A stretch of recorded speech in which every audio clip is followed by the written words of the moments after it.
ரிஷபராசி எதுவுமே நிதானமாக முடிவெடுக்கும். ஏன்னா அது ஸ்திர ராசி. இன்னைக்கு முடிவு எடுத்தா நாளைக்கு அந்த முடிவுனால லாபமா நஷ்டமா, இந்த முடிவு நிலைக்குமா, ரிஷபராசி யோசிக்கும். மேஷராசிக்காரர்களுக்கு இருக்கக்கூடிய குழந்தை வளர்ப்பு விஷயம் வேற, ரிஷபராசிக்காரர்களுக்கு இருக்கக்கூடிய சிந்தனை வேற. மேஷராசிக்காரர்கள் அதிக அன்பை காட்டுவார்கள், ஆனா இவர்களுக்கு குடும்பத்தை விட வெளி உலகம் முக்கியம். மேஷராசிக்கு எப்படி மேஷராசியில் பரணி சொல்றோமோ, அது மேஷராசி அஸ்வினி நட்சத்திரக்காரர்களுக்கு ரிஷபராசியில் இருக்கக்கூடிய ரோகிணியை கல்யாணம் பண்ணி வச்சா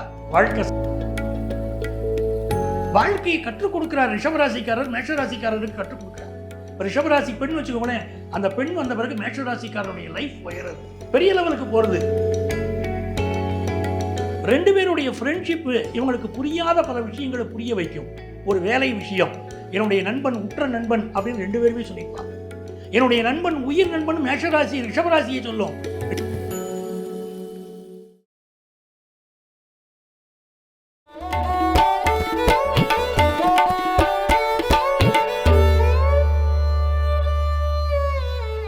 அடுத்ததாக பார்த்தீங்கன்னா, இப்போ மேஷமும் ரிஷபமும் திருமணமோ காதலோ நண்பரோ இந்த மூணுத்துல எது செட் ஆகும்? மேஷராசியுடைய தன்மை என்ன? வேகம். எந்த ஒரு விஷயத்திலையும் உடனே முடிவெடுக்கும். மேஷராசி பேரு சரம்னு பேர். சரம் ஸ்திரம் உபயம்னு ராசிகளில் பிடிக்கிறோம். மேஷராசி சரராசி. இப்போ ஒன்று நினைச்சா உடனே செய்யணும். வீட்டில் ஹஸ்பண்ட் ஒய்ஃப் பேசிட்டு இருக்காங்க, இந்த பொண்ணுக்கு ட்ரெஸ் எடுக்கணுங்கிறாங்க, இந்த உடனே கிளம்புவோன்னு கிளம்பிடுவார். மேஷராசி ஹஸ்பண்டுக்கு அப்படி ஒரு எண்ணம் இருக்கும். இந்த விஷயம் தான் இல்லை, நல்லதோ கெட்டதோ எல்லாமே உடனே இறங்கணும். ஆனால் ரிஷபராசி கேரக்டர் வேறு. ரிஷபராசி எதுவுமே நிதானமாக முடிவெடுக்கும். ஏன்னா அது ஸ்திர ராசி. இன்னைக்கு முடிவு எடுத்தா நாளைக்கு அந்த முடிவுனால லாபமா நஷ்டமா, இந்த முடிவு நிலைக்குமா, ரிஷபராசி யோசிக்கும். இவர் யோசிக்க மாட்டார். மேஷராசிக்காரங்க யோசிக்க மாட்டாங்க, தடாலடி முடிவுகள். இப்போ எடுத்தா உடனே அதை செய்யணும். மேஷராசியோட எண்ணம். ரிஷபராசி கேட்கும், இந்த முடிவு எடுத்தால் அந்த முடிவில் உங்களால் நிற்க முடியுமா? இன்னைக்கு உங்கள் சிஸ்டருக்கு நீங்கள் செய்யணும்னு நினைக்கிறீர்கள். இந்த வருஷம் நவராத்திரிக்கு நீங்கள் செய்ய பொருள் புடவை வாங்கி கொடுக்க பொருள், இந்த வருஷம் கார்த்திகைக்கு சீர் கொடுக்க பொருள், சும்மா இருக்கிற தங்க ஊதி கெடுக்கிறீர்கள், நீங்கள் இப்படி கொடுத்துருவேன். சரி, அடுத்த வருஷம் உங்கள் தங்க நிற்பட கேட்பல. இப்போ இருக்கக்கூடிய உறவு ஏதோ பேருக்கு போயின்னு இருக்கு. நீங்கள் இந்த வருஷம் சீரை கொடுத்துட்டோ அடுத்த வருஷம் கொடுக்க முடியலைன்னா இருக்கிற உறவு கெட்டு போயிடுமே, இதை நீங்கள் புரிஞ்சுக்கணுமேன்னு ஒய்ஃப் கேட்பாங்க. இவர் அதை ஒத்துக்க மாட்டார். அப்போ இவங்களுக்கு இடையில என்ன ஆகுதுன்னு கேட்டிங்கன்னா, ரிஷபராசி பெண் எதையுமே ஆக்கப்பூர்வமாக, எதையுமே நிதானமாக யோசித்து முடிவெடுக்கணும்னு சொல்லக்கூடிய ராசிக்காரர்கள் ரிஷபராசிக்காரர்கள். இதில் கேரக்டரை பாருங்க, ரொம்ப கோபமான ராசி மேஷராசி. எதையுமே கலை உணர்வோடு ரசிக்கக்கூடிய ராசி ரிஷபராசி. அப்போது ஒரு விஷயத்தை பார்க்குற, ஒரு சாமியை கும்பிடணுங்கிற கேரக்டர் ரெண்டு பேருக்கு இடையில் ஒத்து போகும். ரெண்டு பேருமே தெய்வ பக்தி உடையவர்கள். ஆனால் ரொம்ப அலங்காரம் பண்ணின தெய்வங்களை ரிஷபராசிக்கு பிடிக்கும். ரொம்ப அவுட்ஃபிட்ஸ் ரொம்ப நன்னா இருக்கணும்னு ரிஷபராசி நினைக்கும். மேஷராசி அதெல்லாம் இல்லை. மேஷராசி ஆனே ஒன்று இருக்கார், ஏதோ ஒரு பேண்டை போட்டுப்பார், ஏதோ ஒரு சட்டையை போட்டுப்பார், அவர் மட்டும் கிளம்பி போயிடுவார் வெளியே. ஆனால் ரிஷபராசியில் பிறந்தவாளால் அப்படி இருக்க முடியாது. தன்னை ரொம்ப அழகுபடுத்தி கொண்டு ரொம்ப நல்லா இருக்குன்னு நினைப்பாங்க. கலைகளை பற்றி வீட்டில் பேசுவாங்க. இவருக்கு அந்த கலையில் பெரிய நாட்டம் இருக்காது. மனைவிக்காக வேணால் தலையாட்டிக்கலாம், இல்லை கணவனுக்காக தலையாட்டிக்கலாம், பெரிய இன்ட்ரெஸ்ட் அவளுக்கு இருக்காது. காரியத்தை செய்தோமா, சினிமாவுக்கு ரெண்டு பேரும் போகிறா, சினிமாவை பார்த்தாச்சு வந்தாச்சு அப்படின்னு அவர் இருப்பார். இவா ஒவ்வொரு காட்சியும் அதை வர்ணிக்கிறா வச்சுக்கோ, எப்படி அந்த ஹீரோவும் இருந்தா எவ்வளோ சந்தோஷமாக டூயட் பாடினா அப்படின்னு அவள் சொல்கிறா ரிஷபராசிக்காரா. அதை அந்த கலை உணர்வோடு பார்க்கக்கூடிய தன்மை மேஷத்துக்கு குறைவாக இருக்கும். அப்போ இந்த விஷயங்கள் எல்லாம் இவளுக்குள்ள டிஃபரன்ஸ் ஆஃப் ஒப்பீனியன் வருது. எதிர்பார்ப்புகள் அங்கே பூர்த்தி ஆகிறது இல்லை. குழந்தை வளர்ப்பில் பாருங்களேன், மேஷராசிக்காரர்களுக்கு இருக்கக்கூடிய குழந்தை வளர்ப்பு விஷயம் வேற, ரிஷபராசிக்காரர்களுக்கு இருக்கக்கூடிய சிந்தனை வேற. மேஷராசிக்காரர்கள் அதிக அன்பை காட்டுவார்கள், ஆனால் இவர்களுக்கு குடும்பத்தை விட வெளி உலகம் முக்கியம். மேஷராசிக்கு எல்லாருக்கும் உதவி செய்யணும், ஆனால் ரிஷபராசிக்கு அப்படி இல்லை. எனக்கு என் குடும்பம் தான், எனக்கு என் குடும்பம் முக்கியம். அப்போ அடிப்படை சிந்தனை வேறுபட்டுருது. அப்போ இவாளுக்கு இடையில பெரிய பெரிய பிரச்சனைகள் வருமே. இதை தவிர்க்க வேண்டாமா? பிரச்சனைகள் அதிகமாக இருக்குமே அப்படின்னா, மேஷராசியில் இருக்கக்கூடிய நட்சத்திரங்களை பாருங்க, அஸ்வினி பரணி கார்த்திகை. ரிஷபராசியில் இருக்கக்கூடிய நட்சத்திரங்கள் கார்த்திகையும் வருது, ரோகிணி மிருகசிரிஷம் இருக்கு. அப்போ ஒரு அஸ்வினி நட்சத்திரத்துக்காரருக்கு நீங்கள் கிருத்திகை நட்சத்திரத்துக்காரர் கல்யாணம் பண்ணி வச்சு அங்கே ஒரு சிக்கல் இருக்கும். அதே சமயத்தில் மேஷராசி அஸ்வினி நட்சத்திரத்துக்காரருக்கு எப்படி மேஷராசியில் பரணி சொல்கிறோமோ, அதே மேஷராசி அஸ்வினி நட்சத்திரத்துக்காரருக்கு ரிஷபராசியில் இருக்கக்கூடிய ரோகிணியை கல்யாணம் பண்ணி வச்சா வாழ்க்கை சந்தோஷமாக வரும். அதே சமயத்தில் இந்த அஸ்வினி நட்சத்திரத்துக்காரர்களுக்கு மிருகசிரிஷத்துக்காரர் கல்யாணம் பண்ணி வைக்கிறது, ஒரு பெரிய அளவுக்கு இன்ட்ரெஸ்ட் இல்லாமல் அதில் குறைவு இருக்கு. ம். இது ஒரு அஸ்வினி நட்சத்திரத்துக்கு இப்படி ஒவ்வொரு நட்சத்திரத்துக்குமே நம்ம பார்க்கலாம். கண்டிப்பாக. ஆனால் மேஷராசிக்கு ரிஷபராசிக்கு இடையில கல்யாணம் பண்ணிட்டா இவா விவாகரத்து வாங்கிடுவாளா, இவா பிரிஞ்சிருவாள்லாம் அப்படியெல்லாம் கிடையாது.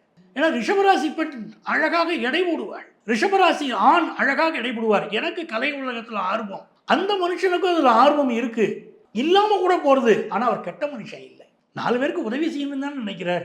அது கெட்ட குணம் இல்லையே. இந்த புரிதல் இருக்கும். புரிதல், நின்று நிதானமாக யோசிச்சு பார்க்கக்கூடிய தன்மை ம். ரிஷபராசிக்கு இருக்கு. அந்த தன்மை இருக்கிறதுனால அந்த குடும்ப வாழ்க்கை அழகா போகிறது. மேஷராசிக்கும் ரிஷபராசிக்கும் இடையில கல்யாணம் ஆச்சுன்னா அழகான குழந்தைகள். வாழ்க்கையை கற்றுக் கொடுக்கிறார் ரிஷபராசிக்காரர், மேஷராசிக்காரருக்கு கற்றுக் கொடுக்கிறார். இப்போ ரிஷபராசி பெண் வச்சுக்கோங்களேன், அந்த பெண் வந்த பிறகு மேஷராசிக்காரருடைய லைஃப் உயர்றது, பெரிய லெவலுக்கு போகிறது. இவருக்கும் கலைகள் மீது ஒரு நாட்டம் கொஞ்சம் கொஞ்சமாக கொண்டு வருவாங்க. குடும்பம் தாங்க முக்கியம், பிள்ளைகள் தாங்க முக்கியம் அப்படின்னு மனசில் பதிய வைப்பாங்க. வாழ்க்கையில் பணம்ங்கிறது ஒன்று முக்கியங்க. ரிஷபராசி பணத்தை விரும்பும், பணம்ங்கிறது ஒன்று முக்கியம். இருந்தால் தாங்க நம்ம குழந்தைகளுக்கு எதிர்காலம். இவர் தனக்குன்னா யோசிக்க மாட்டார், எனக்கு தேவையில்லை பணம் பாரு, பிள்ளைகளுக்குன்னா அவங்களுக்கு ஒரு நல்ல கல்வி வேணும், நல்லபடியாக கல்யாணம் பண்ணி கொடுக்கணும், அதுக்கு பணம் வேணும். அப்படிங்கும்போது அந்த உண்மைகளை மேஷராசி கொஞ்சம் கொஞ்சமாக புரிந்து கொள்கிறது. அப்போ மேஷராசிக்கு தெரியாத பல விஷயங்களை ரிஷபராசி நிதானமாக அழகாக அவங்களுக்கு போதிக்குது. அப்படி போதிக்கிற போது இவர்களுக்கு இடையில ஒரு அன்பு வருது. அப்போ மேஷராசியுடைய அவசரம் ரிஷபராசியுடைய நிதானத்திலே மயங்கி போகுது. ஐயோ நம்ம அவசரப்பட்டோமே, இந்த காரியம் தப்பாக போச்சே, நம்முடைய லைஃப் பார்ட்னர் நம்முடைய ஒய்ஃப் அன்றைக்கே சொன்னாங்களே வேண்டாங்க, இந்த காரியம் தப்பாக போயிடும் சொன்னாங்களே, நம்ம அவசரப்பட்டோமே, அவசரப்படக்கூடாதுன்னு நம்ம சொல்கிறது உண்மைதானே அப்படின்னு மேஷராசிக்கு ரிஷபராசிக்கு இடையில் ஒரு அந்யோன்யம் பிறக்குதுங்க. அப்போ ரிஷபராசிக்காரர் சொல்வதையெல்லாம் உள் மனசில் ஏற்றுக்கிடுறாரு மேஷராசிக்காரர், வெளியே காட்டிக்கிட மாட்டார். கடைசி வரைக்கும் அவர் சொல்லிக்கிட்டே இருப்பார், அதெல்லாம் முடியாது, ஒத்துக்கிட முடியாது, நீ சொன்னால் வீட்டில் உட்காந்துக்கணுமா அப்படிம்பார். ஆனால் ரிஷபராசியுடைய அந்த கேரக்டர் இவர்களுக்கு ஒரு மயக்கம் கொடுக்குது. அந்த கேரக்டர் இவங்களுக்கு பிடிச்சு போகுது. லைஃப் பார்ட்னரை ரசிக்கிறாங்க, அவங்க கொள்கைகளை ஏற்றுக்கிறாங்க. இவர்கள் 2 பேரும் சேர்ந்து வாழும்போது பல ஆண்டு காலம் ஒற்றுமையாக சந்தோஷமாக வளராங்க. இதே காதல் மற்றும் நண்பர்கள்னு பார்க்கும் பொழுது இது எப்படி மாறுபடுமா, இல்லை இதே மாதிரி தானே? மேஷராசி ஒரு நெருப்பு ராசி, இது ஒரு ஸ்திர ராசின்னு சொல்லிட்டோம். ஒருவர் கோபப்பட்டால் இன்னொருவர் விட்டு கொடுப்பார் நட்பில். ஒருவருடைய நட்பை இன்னொருவர் விரும்புவார்.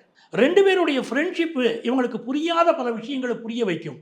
ஒரு வேலை விஷயம், என்னுடைய நண்பன் உற்ற நண்பன் அப்படின்னு 2 பேருமே சொல்லிப்பாங்க. என்னுடைய நண்பன் உயிர் நண்பன் மேஷராசி ரிஷபராசியை சொல்லும், ரிஷபராசி மேஷராசியை சொல்லும். 2 பேரும் பக்குவப்படுறாங்க, லைஃப்பை ஒன்றா பார்க்குறாங்க. நல்ல முன்னேற்றம் ஃப்ரெண்ட்ஷிப்பில் கிடைக்குது.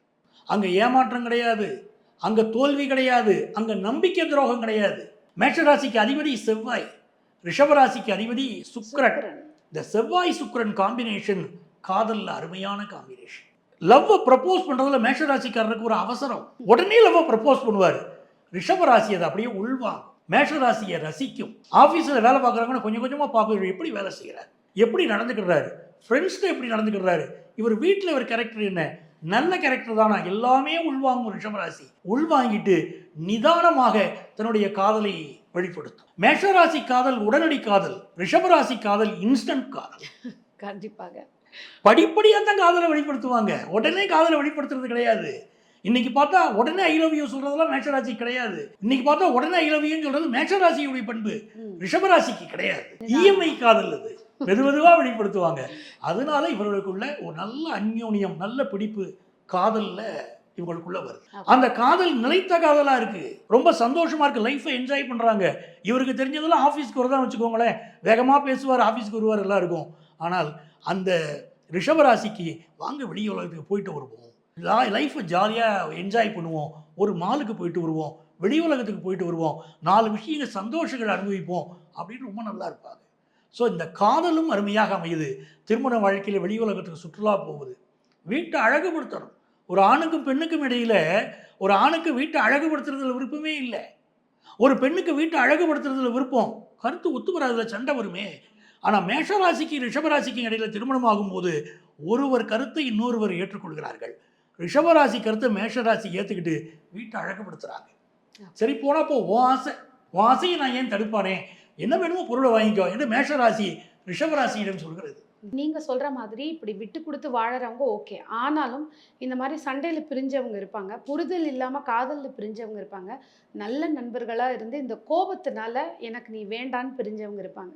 இப்போ திரும்பவும் இவங்க வந்து ஒன்று சேரணும்னு ஆசைப்படுறாங்க, ஆனால் சமயம் ஒத்து வரல. ஒன்று சேர்றதுக்கு என்ன மாதிரி ஒரு பரிகார விஷயங்கள் அவங்க பண்ண? மேஷ ராசிக்கும் ரிஷப ராசிக்கும் இடையில திருமணம் செய்து வைத்தால் அது காதலாக இருந்தாலும் நட்பாக இருந்தாலும் சீக்கிரம் பிரியாது. அப்படி பிரியக்கூடியவர்கள் 10% தான் இருப்பாங்க, 90% ஒற்றுமையாக தான் வாழ்வாங்க. அப்போ இந்த 10%காரர்கள் கூட பிரியக்கூடாத, பிரிவு வந்துருச்சுன்னா என்ன பண்ணுறது? அவர்கள் பிரியாமல் இருக்கணும்னா இவர்கள் வழிபட வேண்டிய தெய்வம் என்ன பார்த்தீங்கன்னா, அழகு வடிவமான தெய்வங்களை வழிபட. மகாலட்சுமி. மகாலட்சுமி வழிபாடு தான் அற்புதங்களை தரும். பிரிவே வராமல் இருக்கணும்னா அந்த மகாலட்சுமியுடைய வழிபாடு இவர்களுக்கு ஒரு வாழ்க்கையும் நல்லா தருது. ஒருத்தரை பற்றி ஒருத்தர் நல்லா புரிந்து கொள்ளக்கூடிய தன்மை வருகிறது, அழகை ரசிக்கக்கூடிய தன்மை வருகிறது. சேர்ந்து வாழணும். ஒரு மகாலட்சுமி எங்கே குடியிருப்பா? அந்த வீட்டில் நிம்மதி இருந்தால் தான் மகாலட்சுமி குடியிருப்பா. அப்போ இவர்கள் 2 பேருக்கு இடையில ஒற்றுமை வருவதற்கு மகாலட்சுமியே அனுக்கிரகம் பண்ணிடுவா. மகாலட்சுமி வழிபாடு அற்புதங்களை தரும். ரிஷபராசிக்காரர்களுக்கும் மேஷராசிக்காரர்களுக்கும் ஒன்றாக வாழ வைக்கும். அருமை.